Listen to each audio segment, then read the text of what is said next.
بسم الله الرحمن الرحيم وقرآنا فرقناه لتقرأه على الناس على مكث ونزلناه تنزيلا. أعوذ بالله من الشيطان الرجيم. بسم الله الرحمن الرحيم. يا أيها النبي لم تحرم ما أحل الله لك تبتغي مرضات أزواجك والله غفور رحيم. قد فرض الله لكم تحلة أيمانكم والله مولاكم وهو العليم الحكيم.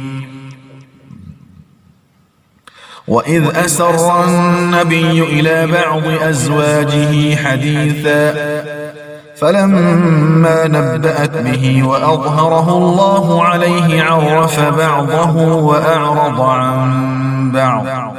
فلما نبأها به قالت من أنبأك هذا؟ قال نبأني العليم الخبير.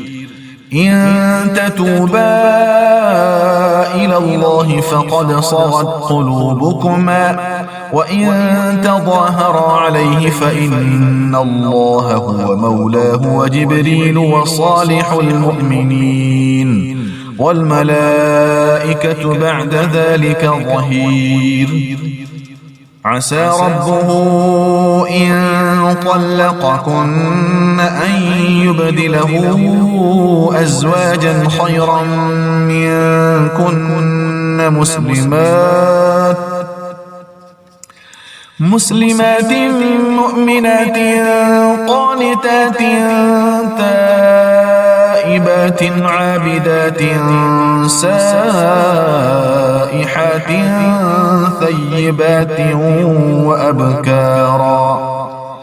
يا أيها الذين آمنوا قوا أنفسكم وأهليكم نارا وقودها الناس والحجارة عليها ملائكة غلاظ شداد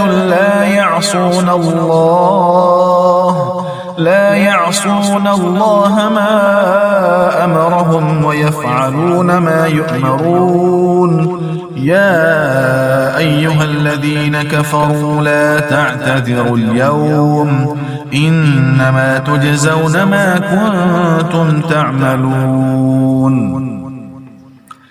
يا أيها الذين آمنوا توبوا إلى الله توبة نصوحا عسى ربكم أن يكفر عنكم سيئاتكم ويدخلكم جنات تجري من تحتها الأنهار يوم لا يخزي الله النبي والذين آمنوا معه نورهم يسعى بين أيديهم وبأيمانهم يقولون ربنا أتمم لنا نورنا واغفر لنا إنك على كل شيء قدير.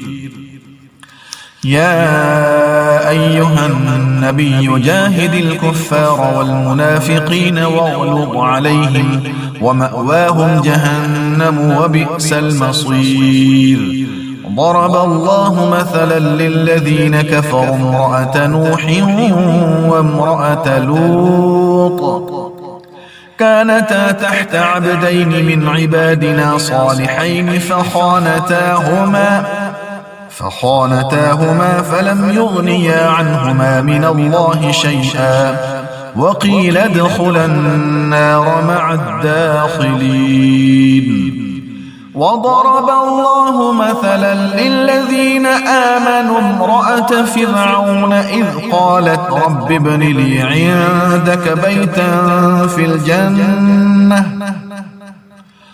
وضرب الله مثلا للذين آمنوا امرأة فرعون يتقون إذ قالت رب ابن لي عندك بيتا في الجنة ونجني من فرعون وعمله ونجني من القوم الظالمين ومريم ابنة عمران التي أحصنت فرجها فنفخنا فيه من روحنا وصدقت بكلمات ربها وكتبه وكانت من القانتين